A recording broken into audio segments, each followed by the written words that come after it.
शादी की पहली रात जब एक दुल्हन अपनी नई जिंदगी के हसीन सपने बुन रही थी, तब उसके पति ने उसे एक ऐसी नजर से देखा जिसने उसका वजूद हिलाकर रख दिया।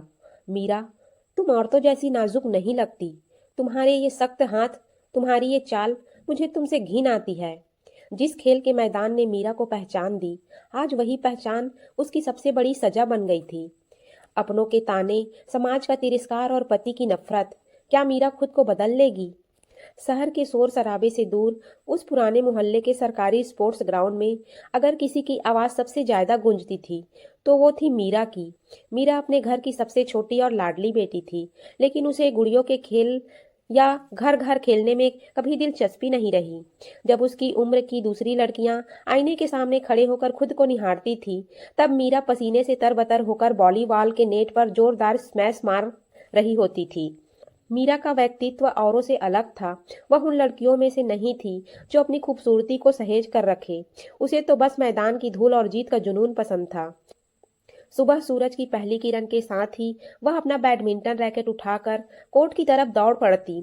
उसकी फुर्ती ऐसी थी कि अच्छे अच्छे खिलाड़ी भी उसके सामने टिक नहीं पाते थे।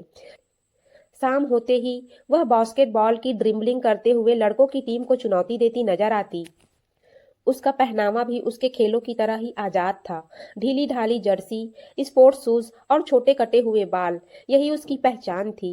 मीरा को सजना संवरना या भारी कपड़े पहनना जरा भी नहीं सुहाता था। वह अक्सर कहती, ये कपड़े मेरी रफ्तार को रोक देते हैं, मुझे बस हवा की तरह आजाद रहना है। घर में उसकी दो बड़ी बहनें थी जिनकी शादी हो चुकी थी। वे जब भी घर आती मीरा को टोकती, मीरा, अब तुम बड़ी हो रही हो, थोड़ा लड़कियों की तरह रहना सीखो। लेकिन मीरा उनकी बातों को एक कान से सुनकर दूसरे से निकाल देती। उसका सबसे पक्का दोस्त था आर्यन। आर्यन और मीरा की दोस्ती बचपन की थी। वे दोनों अक्सर साथ में प्रैक्टिस करते। आर्यन कभी मीरा को कमजोर लड़की की नजर से नहीं देखता था। वह मीरा की ताकत और उसके खेल का सम्मान करता था। मोहल्ले के लोग अक्सर मीरा के इस लड़कों जैसे व्यवहार पर बातें करते। ये कैसी लड़की है, जरा भी शर्म लिहाज नहीं है। पर मीरा इन सब बातों से बेखबर अपनी ही धुन में मगन रहती। मीरा का बचपन किसी बहती नदी की तरह था जो पहाड़ों से टकरा कर भी अपनी राह खुद बनाती है। उसे अंदाजा भी नहीं था कि जल्द ही समाज और परिवार के दबाव की एक दीवार उसके सामने खड़ी होने वाली है, जो उसे इस आजाद मैदान से खींचकर घर की चार दीवारी में कैद करने की कोशिश करेगी। समय अपनी रफ्तार से गुजर रहा था और मीरा अब महज एक बच्ची नहीं रही थी। वह 20 साल की दहलीज लांघ चुकी थी, लेकिन उसका मन अब भी उसी खेल के मैदान में अटका था जहां मैदान में वह शेरनी की तरह वॉलीबॉल के नेट पर झपटती थी। वहीं घर के भीतर की फिजा अब बदलने लगी थी। उसकी माँ की आंखों में अब मीरा की जीत की खुशी से ज्यादा उसके भविष्य को लेकर एक अनजाना डर बसने लगा था। घर में जब भी कोई मेहमान आता तो मीरा अक्सर पसीने से तरबतर हाथ में बैडमिंटन का रैकेट लिए और उलझे हुए बालों के साथ अंदर दाखिल होती। माँ का चेहरा शर्म से लाल हो जाता। एक शाम जब मीरा अपनी टीम के साथ बास्केटबॉल मैच जीत कर लौटी तो माँ ने उसे कमरे में बुलाया। उनकी आवाज में ममता तो थी, पर एक सख्त हिदायत भी छिपी थी। मीरा, अब बस, बहुत हुआ। कब तक इन लड़कों के साथ हुल्लड़बाजी करती रहोगी? जरा अपनी बहनों को देखो, कैसे सलीके से रहती हैं।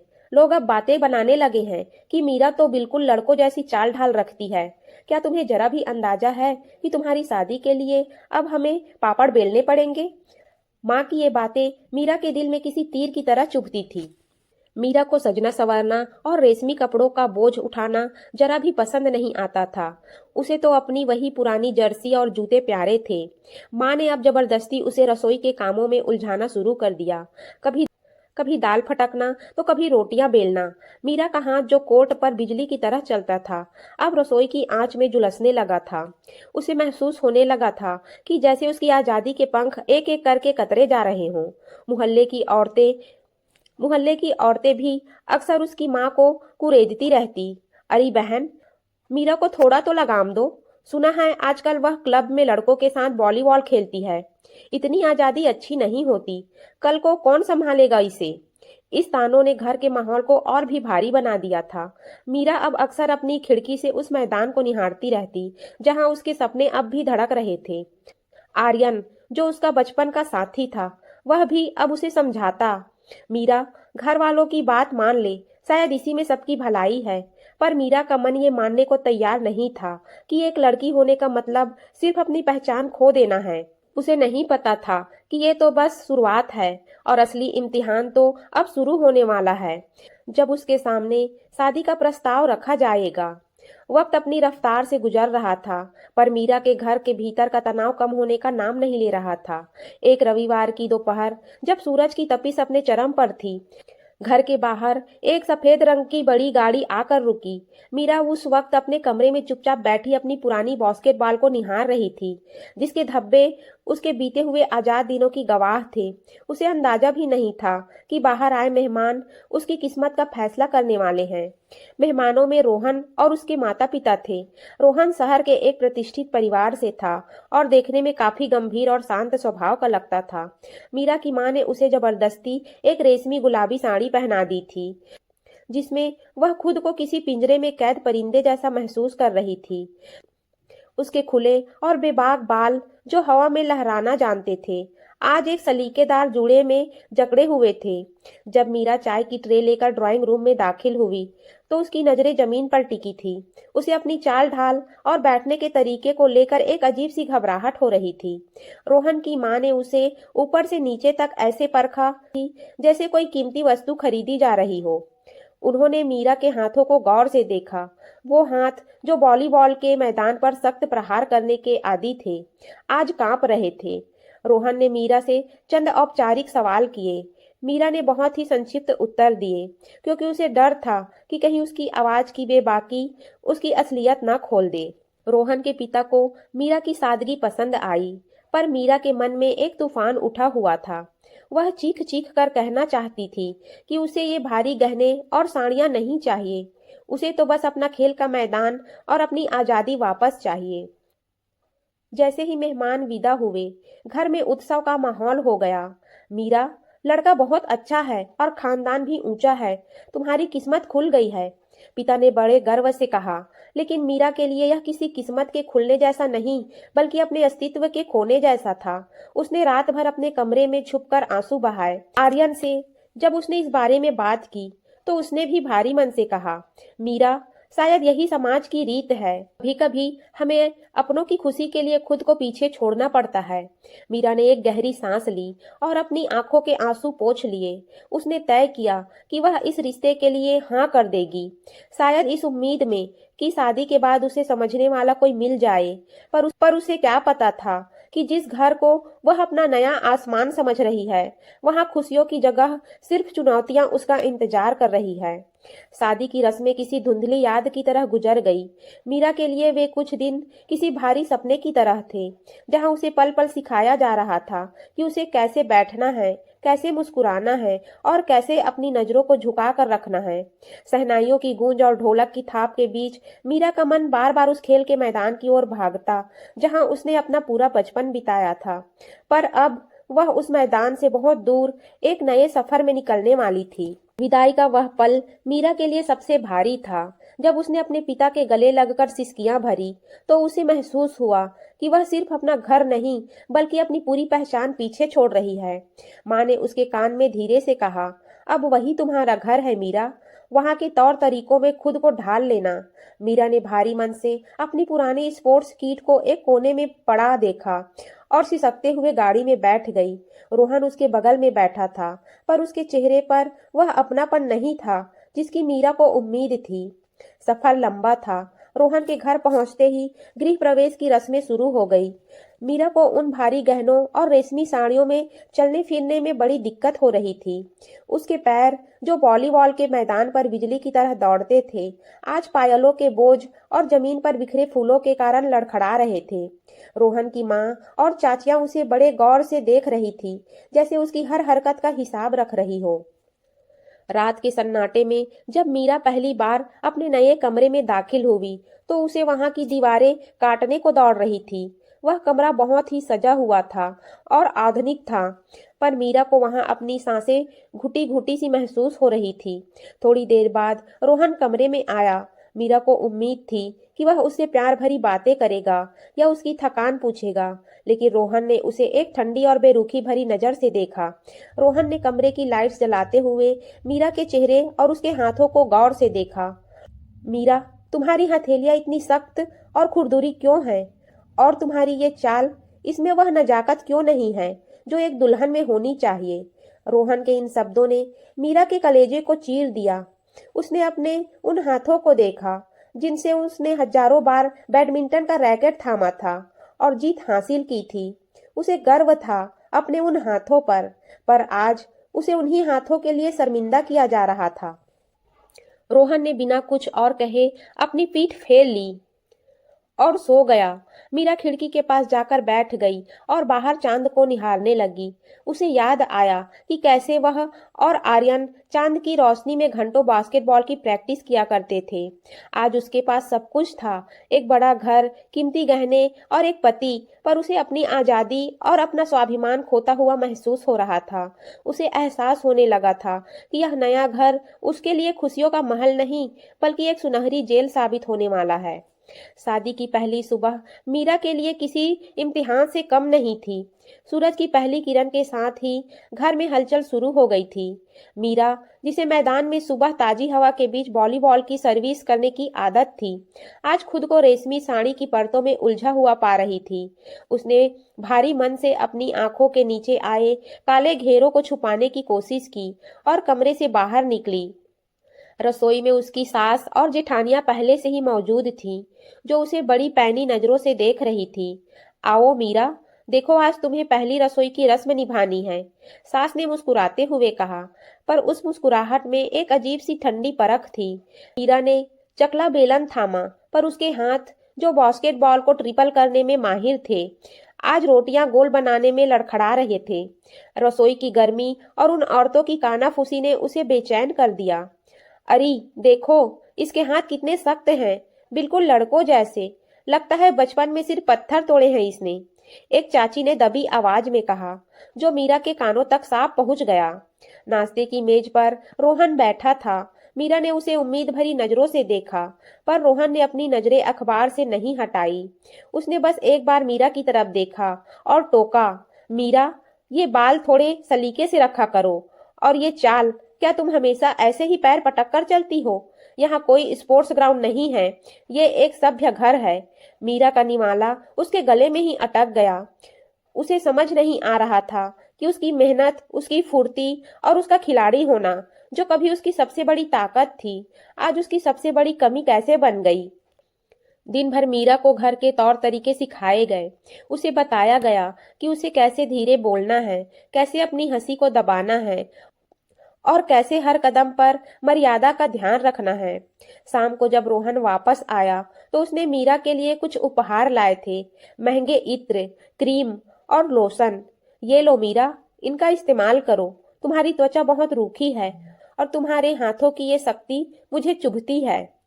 मुझे एक ऐसी पत्नी चाहिए जो कोमल और नाजुक हो, कोई एथलीट नहीं, रोहन ने बड़े अधिकार से कहा। मीरा ने उन बोतलों को देखा और उसे अपने वो दिन याद आए जब वह मैदान की धूल में सनी रहती थी और उसे अपनी उस मेहनत पर गर्व होता था। उसे अपनी पहचान एक बोझ लगने लगी थी। उसने रात भर आईने के सामने खड़े होकर खुद को देखा। उसे अपनी आंखों में वह पुरानी चमक गायब होती दिखी। वह रोहन की पसंद बनने की कोशिश में खुद को खोती जा रही थी। उसने अपनी अलमारी के एक गुप्त कोने में छिपे अपने बैडमिंटन रैकेट को छुआ। उसे लगा जैसे वह रैकेट उससे पूछ रहा हो, क्या तुम हार मान लोगी मीरा? पर मीरा के पास कोई जवाब नहीं था। उसे लग रहा था कि वह एक ऐसी दलदल में फंस गई है जहां वह जितना निकलने की कोशिश करेगी उतना ही धंसती जाएगी। रोहन का व्यवहार दिन ब दिन और भी बेरुखा होता जा रहा था और मीरा का आत्मसम्मान हर पल टूट रहा था। मीरा ने अब पूरी तरह से घुटने टेक दिए थे। उसने तय कर लिया था कि अगर इस घर में रहना है और रोहन का दिल जीतना है तो उसे उस मीरा को मारना होगा जो मैदानों में दहाड़ती थी। उसने अपने बैडमिंटन रैकेट और स्पोर्ट्स जूतों को एक पुराने संदूक में बंद कर दिया, जैसे कोई अपनी सबसे कीमती यादों को दफन कर देता है।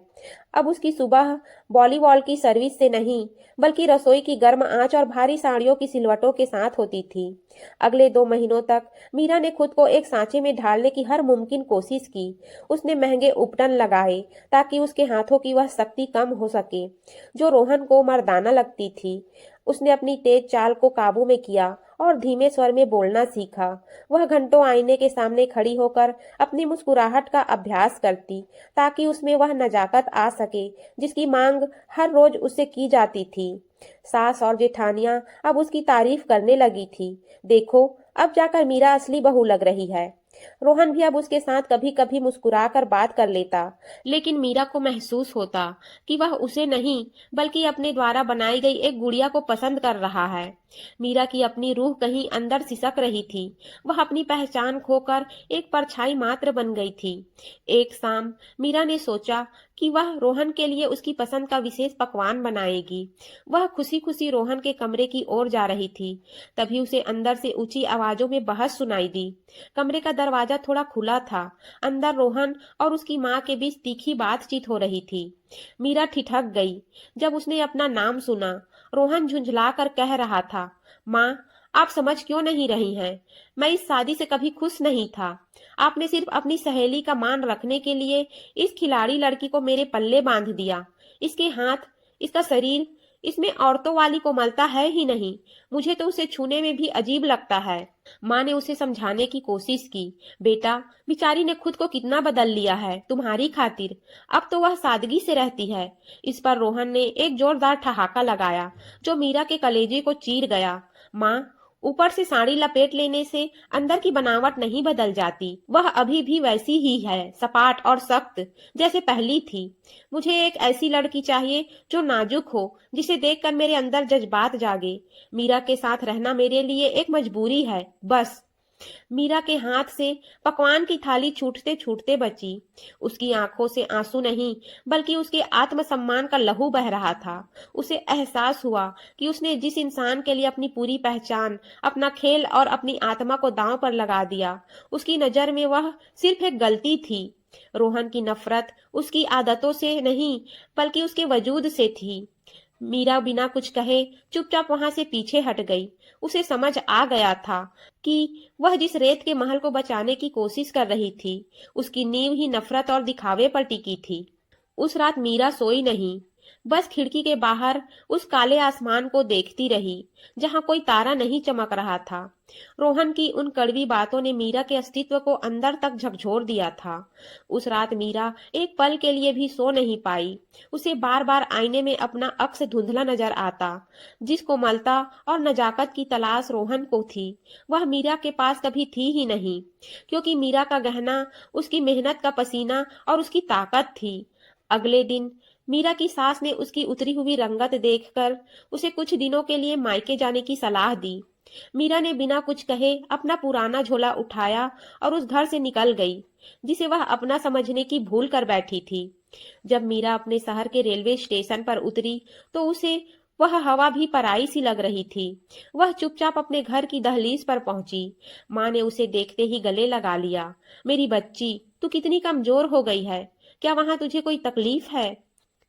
मीरा ने अपनी आंखों के बांध को बड़ी मुश्किल से रोक रखा था। उसने बस इतना कहा, नहीं माँ, बस तुम्हारी याद आ रही थी। पर माँ की पारखी नजरें देख रही थी कि उनकी चुलबुली बेटी की आंखों की वह खिलाड़ी वाली चमक कहीं खो गई है। शाम को मीरा अनजाने में उसी पुराने खेल के मैदान की ओर खींची चली गई। वहां पहुंचकर उसने देखा कि वॉलीबॉल का नेट अब भी वहीं लगा था और कुछ बच्चे बास्केटबॉल की प्रैक्टिस कर रहे थे। मीरा एक बेंच पर बैठकर उन बच्चों को देखने लगी। तभी पीछे से एक जानी पहचानी आवाज आई, शॉट तो अच्छा था, पर सर्विस में दम नहीं है ना मीरा? मीरा ने पलट कर देखा। सामने आर्यन खड़ा था, वही पुराना आर्यन जिसकी आंखों में आज भी मीरा के लिए वही सम्मान और दोस्ती थी। मीरा उसे देखते ही खुद को रोक नहीं पाई और उसकी आंखों से आंसू छलक पड़े। आर्यन उसके पास आकर बैठ गया। उसने कुछ नहीं पूछा, बस उसे रोने दिया। थोड़ी देर बाद जब मीरा शांत हुई तो उसने अपनी पूरी दास्तां आर्यन को सुना दी। कैसे रोहन ने उसे मर्दाना कहकर ठुकरा दिया और कैसे उसने खुद को बदलने की नाकाम कोशिश में अपनी आत्मा खो दी। आर्यन ने एक गहरी सांस ली और मीरा के उन सख्त हाथों को देखा जिन्हें रोहन नफरत करता था।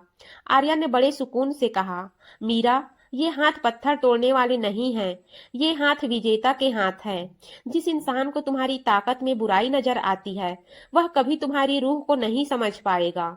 तूने खुद को उनके सांचे में ढालने के लिए अपने पंख काट दिए, पर याद रख, जमीन पर रेंगना तेरी फितरत नहीं है। तू तो आसमान में उड़ने वाली बाज है। आर्यन की इन बातों ने मीरा के अंदर दबी हुई उस चिंगारी को फिर से हवा दे दी। उसने महसूस किया कि वह दूसरों की नजरों में सुंदर बनने के चक्कर में अपनी ही नजरों में गिर गई थी। उस शाम डूबते हुए सूरज की रोशनी में मीरा ने फिर से उस वॉलीबॉल को हाथ में उठाया।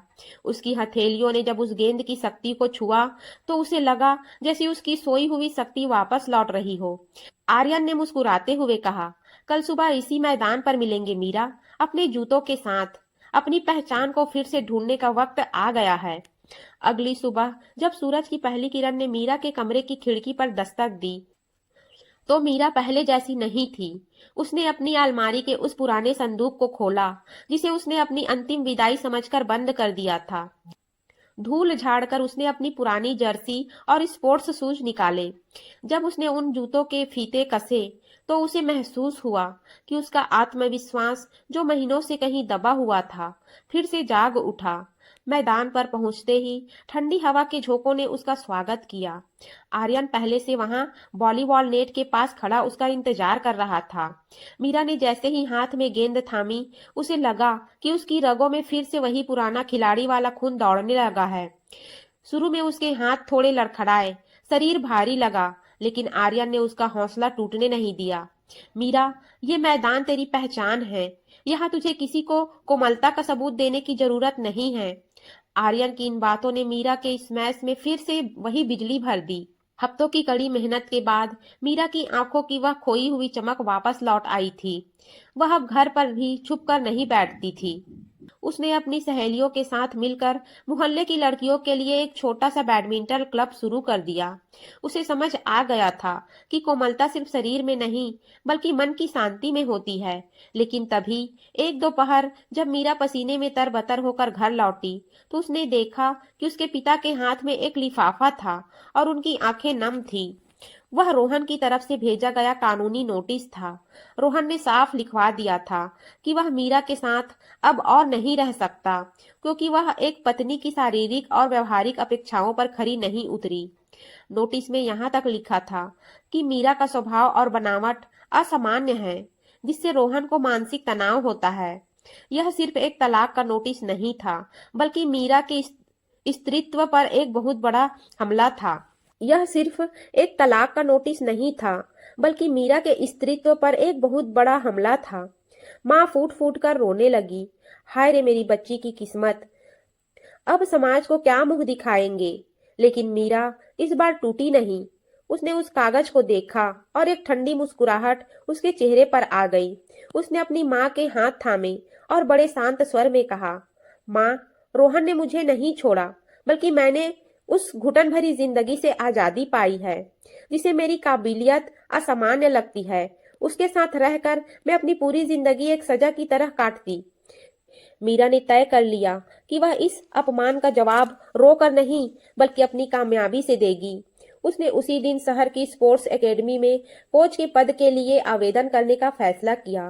वह अब किसी की पसंद बनने के लिए खुद को नहीं तपाएगी, बल्कि अपनी पहचान को इतना ऊंचा ले जाएगी कि दुनिया उसे सलाम करे। आर्यन ने भी उसे पूरा साथ देने का वादा किया। अब मीरा के सामने एक नया रास्ता था, जहां उसे अपनी मर्दाना कही जाने वाली ताकत पर शर्म नहीं बल्कि गर्व करना था। रोहन के उस अपमानजनक नोटिस ने मीरा के भीतर के खिलाड़ी को पूरी तरह झकझोर कर जगा दिया था। अब मीरा की आंखों में आंसू नहीं बल्कि एक ठंडी और पैनी चमक थी। उसने तय कर लिया था कि वह अपनी उस ताकत को, जिसे रोहन ने मर्दाना कहकर ठुकराया था, अब अपनी सबसे बड़ी ढाल बनाएगी। मीरा ने शहर की सबसे बड़ी स्पोर्ट्स एकेडमी में वॉलीबॉल कोच के पद के लिए आवेदन किया। वहां के मुख्य कोच, जो खुद एक सख्त मिजाज के इंसान थे, ने मीरा के छोटे बाल और उसकी सख्त हथेलियों को देखकर एक बार को संदेह किया, पर मीरा की नजरों में छिपे आत्मविश्वास ने उन्हें चुप करा दिया। अकेडमी में मीरा का सफर आसान नहीं था। वहां की युवा लड़कियां, जो अक्सर बाहरी दिखावे और नजाकत को ही खूबसूरती समझती थी, मीरा के सख्त अनुशासन और उसकी रफ पर्सनालिटी का मजाक उड़ाती थी। लेकिन मीरा ने अपनी जुबान से जवाब देने के बजाय अपने खेल से बोलना शुरू किया। एक शाम जब एकेडमी की टीम एक अभ्यास मैच में बुरी तरह पिछड़ रही थी, मीरा खुद कोर्ट पर उतरी। उसने जब हवा में उछलकर वह पहला स्मैश मारा, तो गेंद की रफ्तार और उसकी ताकत देखकर पूरा मैदान सन्न रह गया। वह कोमलता जिसे रोहन ढूंढ रहा था, वह मीरा की उस फुर्ती और सटीकता के सामने फीकी पड़ गई। धीरे धीरे एकेडमी की लड़कियों के मन में मीरा के प्रति सम्मान जागने लगा। वो अब मीरा की चाल ढाल का मजाक नहीं उड़ाती थी, बल्कि उसकी जैसी फुर्ती पाने के लिए तरसने लगी थी। इसी बीच आर्यन ने मीरा को एक बड़ी खबर सुनाई। शहर में एक inter state open volleyball championship होने वाली थी, जहां जीतने वाली टीम को नेशनल कैंप के लिए चुना जाना था। मीरा के पास अपनी काबिलियत साबित करने का यह सुनहरा मौका था। उसने अपनी टीम को दिन रात एक करके ट्रेनिंग देना शुरू किया। ट्रेनिंग के दौरान मीरा खुद को भी निखार रही थी। वह अब खुद को किसी सांचे में नहीं ढाल रही थी, बल्कि वह अपनी उस कठोरता का जश्न मना रही थी। एक दिन जब वह मैदान पर पसीने से लथपथ बैठी थी, आर्यन उसके पास आया और उसने देखा कि मीरा की हथेलियां अब और भी सख्त हो गई थी, पर अब मीरा उन्हें छुपा नहीं रही थी। मीरा ने मुस्कुराते हुए कहा, आर्यन, इन हाथों ने मुझे अपनी पहचान वापस दिलाई है। अब मुझे किसी इत्र या लोशन की जरूरत नहीं है। मुझे बस इस मैदान की मिट्टी की खुशबू चाहिए। तभी अचानक एक अनपेक्षित मोड़ आया। चैंपियनशिप के उद्घाटन समारोह में मीरा को पता चला कि मुख्य प्रायोजक कोई और नहीं, बल्कि उसी के पति रोहन की कंपनी थी। रोहन वहां मुख्य अतिथि बनकर आने वाला था। मीरा का दिल एक पल के लिए जोर से धड़का, पर फिर उसने अपनी मुट्ठियां भींच ली। वह डर नहीं था, वह तो उस शिकार की आहट थी जिसे मीरा आज पूरी दुनिया के सामने बेनकाब करने वाली थी। वह मैच सिर्फ एक खेल नहीं था, वह मीरा के आत्मसम्मान की वह अंतिम लड़ाई थी जिसे उसे हर हाल में जीतना था। चैंपियनशिप का फाइनल मुकाबला शहर के सबसे बड़े इंडोर स्टेडियम में था। चारों तरफ रोशनी की चकाचौंध और दर्शकों का शोर गूंज रहा था। मीरा की टीम शक्ति वॉरियर्स फाइनल में पहुंच चुकी थी, लेकिन मीरा के लिए यह सिर्फ एक खेल नहीं था। जैसे ही वह अपनी टीम के साथ कोर्ट पर उतरी, उसकी नजर वीआईपी स्टैंड पर बैठी उस शख्सियत पर पड़ी जिसे देखकर कभी उसका दिल बैठ जाता था। वह रोहन था। रोहन अपने सूट बूट में बड़े गर्व से बैठा था।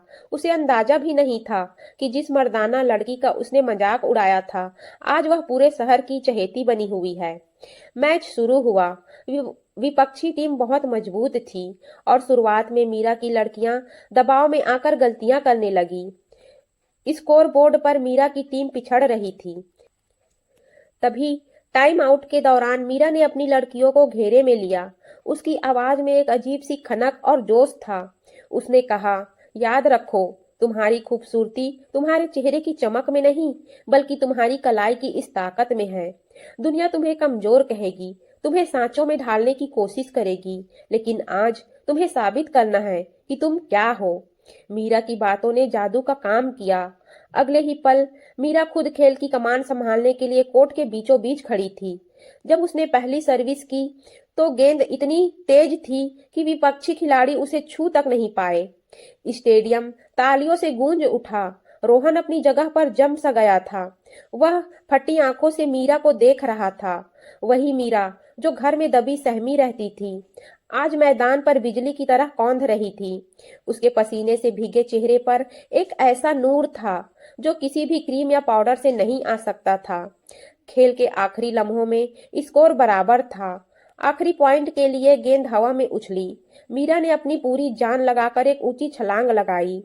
हवा में तैरते हुए उसने अपनी उन सख्त हथेलियों से गेंद पर ऐसा प्रहार किया, वह सीधा रोहन के सामने वाले स्टैंड के पास जाकर गिरी। शक्ति वॉरियर्स जीत चुकी थी। पूरा स्टेडियम मीरा मीरा के नारों से गूंज उठा। मैच के बाद पुरस्कार वितरण समारोह में रोहन को ही मुख्य अतिथि के तौर पर स्टेज पर आना पड़ा। जब मीरा ट्रॉफी लेने के लिए स्टेज पर चढ़ी तो रोहन के हाथ कांप रहे थे। उसकी नजरों में अब वह नफरत नहीं बल्कि एक गहरी शर्मिंदगी थी। उसने धीमी आवाज में मीरा से कहा, मीरा, तुम तुम बहुत बदल गई हो। तुम आज बहुत सुंदर लग रही हो। मीरा ने उसकी आंखों में आंखें डालकर बड़े शांत और सधे हुए लहजे में जवाब दिया, रोहन, मैं बदली नहीं हूँ। मैं बस वही बन गई हूँ जो मैं हमेशा से थी।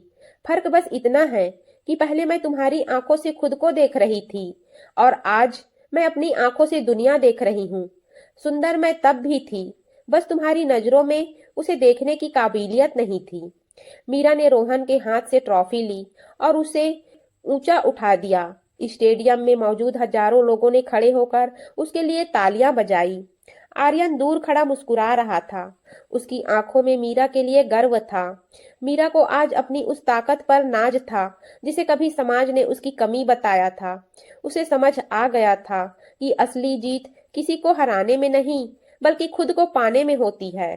चैंपियनशिप की जीत के बाद मीरा की तस्वीर शहर के हर अखबार के मुख्य पृष्ठ पर थी। वह रातों रात एक मिसाल बन चुकी थी। वह मर्दाना शरीर जिसे कभी तिरस्कार की नजरों से देखा जाता था, आज अनुशासन और शक्ति का प्रतीक बन चुका था। मीरा के घर पर बधाई देने वालों का तांता लगा था, लेकिन इन सब के बीच मीरा शांत थी। उसने अपनी जीत का जश्न किसी शोर शराबे में नहीं बल्कि उसी पुराने मैदान की मिट्टी को छूकर मनाया जहां से उसका सफर शुरू हुआ था। मैच के 2 दिन बाद जब मीरा एकेडमी जाने के लिए तैयार हो रही थी, उसके घर के बाहर वही सफेद लग्जरी गाड़ी फिर से रुकी। गाड़ी से रोहन उतरा, लेकिन इस बार उसके चेहरे पर वह पुराना अहंकार नहीं था। उसकी चाल में वह अकड़ गायब थी। रोहन को देखकर मीरा की माँ और पिता के चेहरे पर एक अजीब सी घबराहट छा गई, पर मीरा के चेहरे पर कोई सिकन नहीं थी। वह अपनी स्पोर्ट्स किट कंधे पर लटकाए बाहर निकली। मीरा, क्या हम बात कर सकते हैं? रोहन की आवाज में पहली बार एक झिझक और विनती थी। मीरा ने बस एक गहरी नजर उस पर डाली और बिना कुछ कहे बगीचे की बेंच की तरफ बढ़ गई। रोहन उसके पीछे आया और बहुत देर तक खामोश रहा। फिर उसने अपना सिर झुकाते हुए कहा, मीरा, मैं अपनी गलती पर शर्मिंदा हूँ। मैंने तुम्हें उन सांचों में ढालने की कोशिश की जो मेरी संकुचित सोच ने बनाए थे। मैंने तुम्हारी उस अद्भुत शक्ति का अपमान किया जो तुम्हारी असली खूबसूरती थी। क्या तुम मुझे एक और मौका दे सकती हो? मैं चाहता हूँ कि तुम मेरे साथ वापस चलो। अब मैं तुम्हें कभी नहीं बदलूंगा। मीरा ने एक ठंडी और गहरी सांस ली। उसने उन हाथों को देखा जिन पर अब खेल के निशान और शक्ति साफ झलक रही थी। उसने बड़े धीमे पर अटल स्वर में कहा, रोहन, तुम मुझे वापस ले जाना चाहते हो क्योंकि आज मैं विजेता हूँ। आज मेरे पास शोहरत है, अखबारों में नाम है। पर क्या तुम मुझे तब वापस लेने आते जब मैं उसी घर के एक कोने में अपनी पहचान के लिए सिसक रही थी? क्या तुम मुझे तब स्वीकार करते जब मैं तुम्हारी पसंद की साड़ियां पहनने के लिए अपने अस्तित्व का गला घोंट रही थी? रोहन के पास कोई जवाब नहीं था। मीरा ने आगे कहा, तुमने मुझे एक मौका नहीं दिया था रोहन। मुझे मशीन समझा था जिसे तुम अपनी मर्जी से रीमॉडल करना चाहते थे। प्यार वह नहीं होता जो दूसरों को अपनी पसंद में बदल दे। प्यार वह होता है जो इंसान को वैसा ही स्वीकार करे जैसा वह है। तुमने मेरे शरीर की बनावट का मजाक उड़ाया, पर तुमने कभी मेरी रूह को छूने की कोशिश ही नहीं की। आज मैं जिस मुकाम पर हूँ वह तुम्हारी नफरत और तिरस्कार की आग में तप कर आई हूँ। अब मुझे किसी के मंजूरी या स्वीकार्यता की जरूरत नहीं है। मीरा उठी और अपनी कीट ठीक करते हुए बोली, रोहन, मैं उस पिंजरे में वापस नहीं जा सकती जहां मेरी उड़ान को गुनाह समझा जाता था। मेरा घर अब यह मैदान है और मेरी पहचान यह खेल। तलाक के कागजों पर मेरे दस्तखत तुम्हें जल्द ही मिल जाएंगे। मीरा बिना पीछे मुड़े अपने रास्ते पर बढ़ गई। रोहन वहीं खड़ा अपनी हार को महसूस कर रहा था, एक ऐसी हार जो किसी मैच की हार से कहीं बड़ी थी। आर्यन दूर खड़ा यह सब देख रहा था। उसकी आंखों में मीरा के लिए अगाध सम्मान था। मीरा अब सिर्फ एक खिलाड़ी नहीं बल्कि अपने जीवन की खुद निर्माता बन चुकी थी। तलाक के कागजों पर दस्तखत करने के बाद मीरा को ऐसा महसूस हुआ जैसे उसके कंधों से बरसों पुराना कोई भारी बोझ उतर गया हो। वह अब किसी की अधूरी या गलत पसंद नहीं थी, वह खुद में पूरी थी। समय का चक्र घूमता रहा और मीरा की शक्ति वॉरियर्स टीम ने नेशनल लेवल पर अपनी धाक जमा ली। मीरा अब केवल एक खिलाड़ी नहीं, बल्कि उन हजारों लड़कियों के लिए एक उम्मीद की किरण बन गई थी, जिन्हें समाज उनकी कद काठी या रंग रूप के कारण कमतर आंकता है। एक सुनहरी शाम, जब मीरा अपनी एकेडमी में बच्चों को वॉलीबॉल की बारीकियां सिखाकर थकी हारी बेंच पर बैठी थी, आर्यन उसके पास आया। उसके हाथ में 2 चाय के कुल्हड़ थे। आर्यन ने बड़े सुकून से मीरा की ओर देखा। उसके माथे पर पसीने की बूंदें चमक रही थी। उसके हाथ मिट्टी में सने थे और उसके चेहरे पर वह बेबाक मुस्कुराहट थी जिसने उसे औरों से अलग बनाया था। मीरा, आज तुम बिल्कुल वैसी ही लग रही हो जैसी बचपन में उन ऊंची दीवार पर चढ़कर पतंग लूटते वक्त लगती थी, आर्यन ने हंसते हुए कहा। मीरा मुस्कुरा दी। वक्त बदल गया आर्यन, पर शायद मैं लौट कर वहीं आ गई हूँ जहाँ मेरा दिल धड़कता है। आर्यन ने चाय का घूंट लिया और फिर अचानक गंभीर हो गया। उसने मीरा के उन सख्त और मेहनती हाथों को देखा जिन्हें कभी रोहन ने मर्दाना कहकर ठुकराया था। आर्यन ने बड़े सम्मान के साथ अपना हाथ मीरा के हाथ के पास रखा और बोला, मीरा, लोग सुंदरता को रेशम और मखमल में ढूंढते हैं, पर मुझे तुम्हारी सुंदरता, तुम्हारी इस ताकत और इस शक्ति में नजर आती है। क्या तुम अपनी जिंदगी के अगले मैच में मुझे अपना पार्टनर बनाना चाहोगी? मुझे वह मीरा चाहिए जो जैसी है वैसी ही रहे, बिना किसी दिखावे या सांचे के। मीरा की आंखों में आंसू छलक आए, पर ये आंसू दुख के नहीं बल्कि सुकून के थे। उसने महसूस किया कि असली प्यार वह नहीं जो आपको बदलने की शर्त रखे, बल्कि वह है जो आपकी कमियों को ही आपकी सबसे बड़ी खूबी बना दे। मीरा ने अपना हाथ आर्यन के हाथ में थमा दिया। उसे अब किसी महंगे इत्र या लोशन की जरूरत नहीं थी। आर्यन की आंखों में उसके लिए जो सम्मान था, वही उसकी सबसे बड़ी खूबसूरती थी। कुछ महीनों बाद मीरा और आर्यन की शादी सादगी के साथ उसी खेल के मैदान के पास वाले मंदिर में हुई। विदाई के वक्त मीरा की मां रोई नहीं, बल्कि गर्व से अपनी बेटी को देख रही थी।